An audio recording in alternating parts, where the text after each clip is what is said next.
पता नहीं है, पता नहीं है, बहुत लोगों को पता नहीं है। पता नहीं है, पता नहीं है, बहुत लोगों को पता नहीं है। अरे भाई, क्या पता नहीं है? अच्छा अच्छा, मसा और लसा पता नहीं है, एचसीएफ और एलसीएम पता नहीं है। तो इस वीडियो में यही सब हम जानने वाले हैं कि मसा क्या होता है, लसा क्या होता है। ओके, मसा क्या होती है, लसा क्या होती है। बहुत ही सरल और आसान तरीका से जानेंगे। बस आपको इस वीडियो को बस एक बार देखने की ज़रूरत है, दोबारा आप कभी नहीं देखेंगे मसा और लसा का चैप्टर। ओके, हम समझेंगे कि मसा किसे कहते हैं। आपसे कोई भी पूछ देता है कि मसा क्या होता है, आप मुंह बना देते हैं, बता नहीं पाते हैं कि मसा क्या होता है। आप तो ज़रूर कह देंगे कि हमको मसा लगा लेते हैं। मसा लगाने से मतलब नहीं है, मसा आने से मतलब है। मसा होता क्या है और लसा क्या होता है, आपको पता होना चाहिए कि लसा किसे कहते हैं। ओके, लसा निकलता कैसे होता है, निकलता कैसे है। ओके, लसा निकलता कैसे है, ये सब क्या होना चाहिए, आपको बहुत अच्छे से पता होना चाहिए। इस वीडियो में हम यही सब जानेंगे कि मसा क्या होता है, लसा क्या होता है। बहुत ही सरल और आसान भाषा में आपको ज़रूर समझ में आएगा।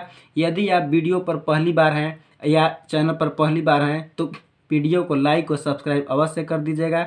लाइक और सब्सक्राइब करके बेल आइकन की घंटी को ज़रूर प्रेस कर लीजिएगा, दबा लीजिएगा, ताकि जब भी मैं वीडियो अपलोड करूं आप तक शीघ्र से शीघ्र पहुंच सके। तो चलिए स्टार्ट करते हैं। देखिए, मसा को हम और क्या बोलते हैं, एचसीएफ बोलते हैं। मसा को हम और क्या बोलते हैं, एचसीएफ बोलते हैं। और एंड मतलब और होता है, एंड मीन्स क्या होता है, और होता है। लसा को और क्या बोलते हैं, एलसीएम बोलते हैं। क्या बोलते हैं, लसा को क्या बोलते हैं, एलसीएम बोलते हैं। इतना समझ गए। मसा को हम शॉर्टकट में इंग्लिश में क्या बोलते हैं, एचसीएफ बोलते हैं। और लसा को शॉर्टकट इंग्लिश में क्या बोलते हैं, एलसीएम बोलते हैं। मसा का पूरा रूप क्या होता है, महत्तम समापवर्तक। मसा का पूरा रूप क्या होता है, महत्तम समापवर्तक। और लसा का पूरा रूप क्या होता है, लघुत्तम समापवर्त्य। ओके, लसा का पूरा रूप क्या होता है, लघुत्तम समापवर्त्य। और मसा का पूरा रूप क्या होता है, महत्तम समापवर्तक। इसको हम अंग्रेजी में क्या बोलते हैं, महत्तम समापवर्तक को हाईएस्ट कॉमन फैक्टर बोलते हैं और लघुत्तम समापवर्त्य को बोलते हैं लोवेस्ट कॉमन मल्टीपल। मसा किसे कहते हैं, मसा किसे कहते हैं इसको हम जानेंगे, और लसा किसे कहते हैं इसको हम जानेंगे। ओके, चलिए स्टार्ट करते हैं। देखिए, मान लीजिए 40 और 30 कोई दो संख्या है। 40 और 30 कोई दो संख्या है, इसका मसा कितना है, 10 है। 10 और 15 कोई दो संख्या है, इसका मसा कितना है, 5 है। उसी प्रकार 40 और 30 दो संख्या है, इसका लसा कितना है, 120 है। और 10 और 15 कोई दो संख्या है, इसका लसा कितना है, 30। अब हम समझते हैं कि मसा किसको कहते हैं। मान लीजिए जब आप 40 और 30 का जब मसा निकालेंगे तो कितना आएगा, 10 आएगा। कितना आएगा, 10। तो देखिए, मसा वह बड़ी से बड़ी संख्या होती है। मसा क्या होती है, वह बड़ी से बड़ी संख्या होती है।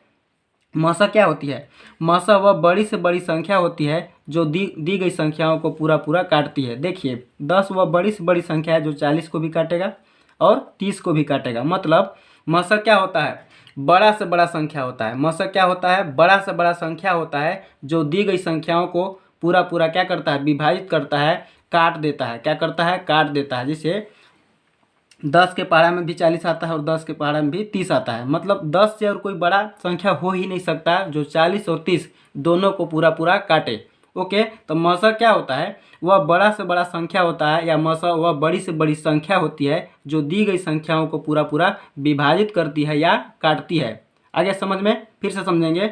मसा क्या होता है, मसा वह बड़ा से बड़ा संख्या होता है, या मसा वह बड़ी से बड़ी संख्या होती है जो दी गई संख्याओं को पूरा पूरा विभाजित करती है। मसा का मतलब बड़ा से बड़ा संख्या, मसा का मतलब बड़ा से बड़ा, मसा का मतलब बड़ा से बड़ा। महत्तम, महत्तम मतलब बड़ा होता ही है। महत्तम मतलब वह बड़ी से बड़ी संख्या जो दी गई संख्याओं को पूरा पूरा काट देती है, उसी को हम क्या बोलते हैं, मसा। 10 से बड़ा कोई संख्या हो नहीं सकता जो 40 और 30 दोनों को काट सके। मतलब मसा 40 और 30 का कितना होगा, 10 होगा। आप मौखिक इसको निकाल सकते हैं यदि आप जान जाएंगे कि मसा किसको कहते हैं। तो मसा किसको कहते हैं, तो मसा उसको कहते हैं, मतलब वह बड़ी से बड़ी संख्या जो दी गई संख्याओं को पूरी पूरी काट दे, उसी को हम क्या बोलते हैं, मसा बोलते हैं। ठीक है ना, क्या बोलते हैं, मसा बोलते हैं। इसी प्रकार 10 और 15 का मसा क्या क्या होगा, 5 होगा, क्योंकि 5 वह बड़ी से बड़ी संख्या है जो 10 और 15 दोनों को पूरा तरह से पूरे तरीके से क्या करेगी, विभाजित करेगी या तो काटेगी।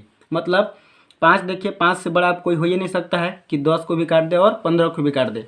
तो 5 क्या है, सबसे बड़ा संख्या है जो 10 और 15 को दोनों को काटेगा। कोई ज़रूरी नहीं है कि 2 संख्या होगा, 2 से अधिक भी हो सकते हैं, 3 संख्या भी हो सकता है, 4 संख्या भी हो सकता है, 5 संख्या भी हो सकता है। मतलब बड़ा से बड़ा संख्या होना चाहिए जो सबको काट दे, उसी को हम क्या बोलते हैं, मसा बोलते हैं। ओके, अब देखिए इसमें लघुत्तम समापवर्त्य।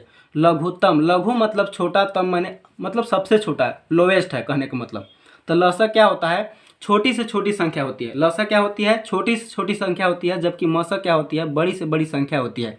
तो लसा क्या होती है बताइए। मान लीजिए 40 और 30 है, 40 और 30 का लसा हम निकाले हैं तो कितना आया है, 20 आया, 120 आया। कितना आया है, 120 आया। तो ये 120 क्या है, सबसे छोटी संख्या है। 120 क्या है, सबसे छोटी संख्या है जो 40 और 30 दोनों से क्या होती है, विभाजित हो जाती है या कट जाती है। मतलब 120 से छोटा और कोई संख्या हो नहीं सकता जो 40 और 30 दोनों से कट जाए। कोई ज़रूरी नहीं कि 2 ही संख्या होगा, 2 से अधिक संख्या भी आप ले सकते हैं, 3 ले सकते हैं, 4 ले सकते हैं, चाहे आपकी जितना मर्जी हो उतना संख्या ले सकते हैं। मतलब आपको यहाँ समझने से मतलब है कि लसा होता क्या है, लघुत्तम समापवर्त, इसका नाम है लघुत्तम, मतलब छोटा से छोटा। तो मतलब 120 क्या है, छोटा से छोटा संख्या है, या 120 छोटी से छोटी संख्या है जो 40 और 30 दोनों से क्या होगी, विभाजित होगी या पूरा पूरा कट जाएगी। उसी प्रकार 10 और 15 का लसा कितना होगा, 30। 30 क्यों होगा, क्योंकि 30 सबसे छोटी संख्या है। 30 क्या है, सबसे छोटी संख्या है जो 10 से भी कटेगा और 15 से भी कटेगा। मतलब लसा वह छोटी से छोटी संख्या होती है जो दी गई संख्याओं से पूरा पूरा कट जाता है या कट जाती है। ठीक है ना, आगे समझ में फिर से एक बार समझते हैं शॉर्टकट में। मौसा क्या होती है, बड़ा से बड़ा संख्या होता है जो दी गई संख्या को काटती है। लसा क्या होती है, वो छोटी से छोटी संख्या को जो दी गई संख्याओं से कट जाती है। ये क्या होता है, काटता है, ये कट जाती है। देखिए 10 बड़ी से बड़ी संख्या है जो 40 और 30 दोनों काटेगा, और 120 छोटी से छोटी संख्या जो 40 और 30 दोनों से कटेगा। ओके, ये में काटेगा, ये में कटेगा, ये में काटेगा, ये में कटेगा। समझ में आ गया। फिर हम चलते हैं मसा और लसा निकालना गुणनखंड विधि और भाग विधि से। ओके, चलिए वीडियो को और आगे बढ़ाते हैं। आप बस वीडियो पर बने रहिए। यदि वीडियो अच्छा लगे तो लाइक और सब्सक्राइब करते रहिए। क्वेश्चन क्या कह रहा है कि 25 व 30 नहीं, 25 व 20 है, 25 व 20 का मसा गुणनखंड विधि व भाग विधि से ज्ञात कीजिए। ठीक है ना, 25 व 20 का मसा क्या करना है, गुणनखंड विधि और भाग विधि से ज्ञात करना है। ओके, चलिए हम हल करते हैं। सबसे पहले हम सॉल्यूशन लिख लेते हैं, SOLUTION इतना लिख लेंगे। सबसे पहले हम गुणनखंड विधि से निकालेंगे 25 और 20 का जब हम अभाज्य गुणनखंड करेंगे तो 25 का अभाज्य गुणनखंड क्या होता है, 5 गुणे 5 होता है। क्या होता है, 5 गुणे 5। 20 का जब अभाज्य गुणनखंड करेंगे तो कितना आएगा, 2 गुणे 2 गुणे 5, 2 दूना 4 पच्चे क्या हो जाएगा 20। जब हम इसका क्या निकालेंगे, मसा निकालेंगे। क्या निकालेंगे, मसा। मसा का मतलब महत्तम समापवर्तक, महत्तम समापवर्तक मतलब एचसीएफ इसका निकालेंगे। क्या निकालेंगे, एचसीएफ निकालेंगे। तो एचसीएफ में क्या होता है, जो दोनों में कॉमन होता है। ठीक, एचसीएफ हाईएस्ट कॉमन फैक्टर, सी से क्या होता है, कॉमन। तो जो दोनों में कॉमन होता है उसी को हम क्या बोलते हैं, मसा बोलते हैं। तो दोनों में कॉमन इसमें क्या है, 5। क्या है, कॉमन 5। तो इसका एचसीएफ कितना हो जाएगा, 5 हो जाएगा। ओके, अब हम भाग विधि से क्या करेंगे, इसका एचसीएफ निकालेंगे। कौन विधि से, भाग विधि से। कौन विधि से निकालेंगे, भाग विधि से। भाग विधि से देखिए कैसे, ये कौन सा विधि है, गुणनखंड विधि है। कौन सा विधि है, ये गुणनखंड विधि है। अब हम निकालेंगे भाग विधि से मसा। ओके, भाग विधि से, भाग विधि से मसा। इसके बाद हम जानेंगे गुणनखंड विधि से लसा और लसा भी, और भाग विधि से लसा जानेंगे। गुणनखंड विधि से लसा और भाग विधि से लसा भी जानेंगे। अभी हम भाग विधि से मसा हल कर रहे हैं, भाग विधि से मसा। ठीक है ना, देखिए 25 में हम क्या करेंगे, सबसे पहले 25 में 20 का भाग करेंगे। 25 में कितना से भाग देंगे, 20 से। तो 20 से कम कितना हो जाएगा, 20 हो जाएगा। 25 में से 20 घटाएंगे तो कितना आएगा, 5 आएगा। कितना आएगा, 5 आएगा। फिर क्या करेंगे, जब नहीं करता है तो 20 यहाँ पे आ जाता है, 5 चौको 20, 5 चौको 20, यानी लास्ट में कितना अंक से, कौन सा अंक से कट रहा है, 5 से। तो इसका मसा कितना आ जाएगा, 5 आ जाएगा। आप कोई भी विधि लगा दीजिए, आप कोई भी विधि लगा दीजिए। ठीक है ना, आपका आंसर वही आएगा। देखिए गुणनखंड विधि में भी मेरा कितना आंसर आया, 5 आया। भाग विधि में भी कितना आंसर आया, 5 आया। और मौखिक विधि भी हम करते, मौखिक विधि हम आपको बताया अभी कि मसा क्या होता है, वह बड़ी से बड़ी संख्या होता है जो दोनों संख्याओं को या दी गई संख्याओं को काट देता है। तो 5 क्या है, सबसे बड़ी संख्या है जो 20 को भी काटेगा और 25 को भी काटेगा। यही इसका क्या हो जाएगा, मसा 5 इसका उत्तर हो जाएगा। ठीक है ना, इसके बाद हम जानेंगे लसा निकालना है गुणनखंड विधि से और भाग विधि से, ठीक है ना। मौखिक विधि तो आपको हम पहले ही बता चुके, आप सोचकर सेकेंडों में कर सकते हैं, ठीक है ना। अब जानिए गुणनखंड विधि से लसा और भाग विधि से लसा। ओके, दूसरा क्वेश्चन क्या बोल रहा है इसमें कि 40 का लसा गुणनखंड विधि व भाग विधि से ज्ञात कीजिए। ओके, सबसे पहले हम हल लिखते हैं, सॉल्यूशन लिखते हैं। सॉल्यूशन को हिंदी में क्या बोलते हैं, हल बोलते हैं। संख्या क्या क्या दिया है, 40 और 60। तो सबसे पहले हम गुणनखंड विधि से हल करते हैं इसको। कौन विधि से, गुणनखंड विधि द्वारा लसा। कौन विधि द्वारा लसा, गुणनखंड विधि द्वारा लसा निकालेंगे इसका। ओके, आगे समझ में। आप ऐसे भी लिख सकते हैं। देखिए सबसे पहले क्या करते हैं, 40 और 60 का हम क्या करते हैं, अभाज्य गुणनखंड करते हैं। क्या करते हैं, 40 और 60 का अभाज्य गुणनखंड करते हैं। एक बार सीख लीजिए, आपको नहीं पता है तो ऐसे कर लेंगे। 20 बार में कट जाएगा, जब 2 से काटेंगे तो 10 बार में कटेगा। ये कितना बार में कटेगा, 5 बार में कट जाएगा। ये भी कितना बार में, 5 बार में कट जाएगा। अरे 5 एकम 5 हो जाएगा, यानी कि इसका गुणनखंड कितना हो जाएगा, 2 गुणे 2 गुणे 2 गुणे 5। यानी 40 को आप जब अभाज्य गुणनखंड के रूप में लिखेंगे तो क्या होगा, 2 गुणे 2 गुणे 2 गुणे 2 गुणे 2 गुणे क्या हो जाएगा 5, 2 दूना 4, दूना 8 5 क्या हो जाएगा 40। इसी प्रकार आप 60 के निकाल लीजिए, अभाज्य गुणनखंड कर लीजिए। जैसे 30 बार में कटेगा, 60 का आधा 30 होगा। 30 को जब 2 से काटेंगे तो 15 आएगा। 15 3 से कटेगा, 3 5 15 हो जाएगा। 5 एकम कितना हो जाएगा, 5 हो जाएगा। इतना समझ में आ गया।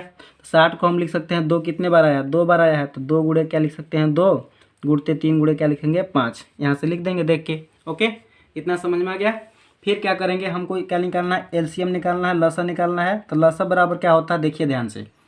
पहले जो मैच करता है, जो पहले कॉमन होता है उसको लिख लेते हैं। कौन कौन कॉमन है, देखिए ध्यान से। ये क्या है, ये सब क्या है, कॉमन है। सब क्या है, कॉमन है। इसमें के 1 2 लिख लेंगे, इसमें का 1 2 लिख लेंगे और इसमें का 1 5 लिखेंगे। जो बच जाता है, कौन कौन बच गया मेरा, 2 और 3 बच गया, तो इसको हम गुणा के रूप में लिख लेते हैं। यह विधि कब काम करता है, जब संख्या क्या होगा, दो संख्या दिया रहेगा तब काम करता है। ओके, तो इसमें देखिए क्या करना है, तो 2 दूना 4 5 20 दूना 40, 2 दूना 4 5 20 दूना 40 दिया, कितना हो जाएगा 120। यानी कि 40 और 60 का एलसीएम कितना आ गया, 120 आ गया। ओके, कौन विधि से आया है, गुणनखंड विधि से आया है। मतलब 120 क्या है, सबसे छोटा संख्या है या सबसे छोटी संख्या है जो 40 से भी कटेगा और 60 से भी कट जाएगा। ओके, अब हम जानते हैं भाग विधि द्वारा लसा ज्ञात करना। क्या जानेंगे, 40 और 60 का भाग विधि द्वारा लसा ज्ञात करना। ओके, 40 और 60 का भाग विधि द्वारा, 40 और 60 का भाग विधि द्वारा क्या चीज़ ज्ञात करना, लसा। लसा का मतलब एलसीएम इसको इंग्लिश में बोलते हैं। ओके, देखिए ऐसे लिख लेते हैं हम 40 और 60 को। ओके, ध्यान से देखिए, बस ऐसे लाइन खींच लीजिए। सबसे पहले 2 से काटिए, 40 का आधा कितना हो जाएगा, 20 हो जाएगा। 60 का आधा कितना हो जाएगा, 2 से भाग देने का मतलब आधा होता है, तो 60 का आधा कितना हो जाएगा, 30 हो जाएगा। फिर 2 से काटेंगे कितने बार में, 20 का आधा कितना हो जाएगा, 10। 30 का आधा कितना हो जाएगा, 15। फिर 2 से काटेंगे, अभी 10 कटेगा 2 से, 2 5 कितना हो जाएगा 10, 15 नहीं कटेगा, इसको उतार देंगे। ओके, इतना समझ गए। फिर क्या करना है, 3 से काटिए, 5 नहीं कटेगा, 3 5 कितना हो जाएगा, 15 हो जाएगा। फिर 5 से काटिए, 5 एकम 5, 5 एकम 5, तब तक काटिए जब तक कि 1 1 ना आ जाए। तो हम यहाँ पे लसा बराबर लिखेंगे, एलसीएम बराबर लिखेंगे। ओके, क्या लिखेंगे, 2 कितने बार आया है, 1 2 3, यानी कि 2 गुणा 2, 3 गुणे 5 लिखेंगे, 3 गुणे 5। फिर क्या कर देंगे, मल्टीप्लाई कर देंगे, गुणा कर देंगे। ओके, 2 दूना 4, 4 दूना 8, 8 3 के 24 पचे 120, 120। यानी कि आप गुणनखंड विधि से कीजिए, चाहे भाग विधि से कीजिए, चाहे कोई भी विधि लगा दीजिए लसा का, आपका आंसर वही आएगा, बदलेगा नहीं, यानी कि 120 ही होगा। गुणनखंड विधि में भी कितना आया था, 120 ही आया था। कितना आया था, 120। देख लीजिए आप, कितना आया था, 120 इसमें भी आया है और इसमें भी कितना आया है, 120 आया है। इस वीडियो में बस इतना ही। यदि वीडियो आपको अच्छा लगता है कि अच्छा हम पढ़ा रहे हैं, तो वीडियो को लाइक और सब्सक्राइब अवश्य कीजिएगा। धन्यवाद, थैंक यू फॉर वॉचिंग।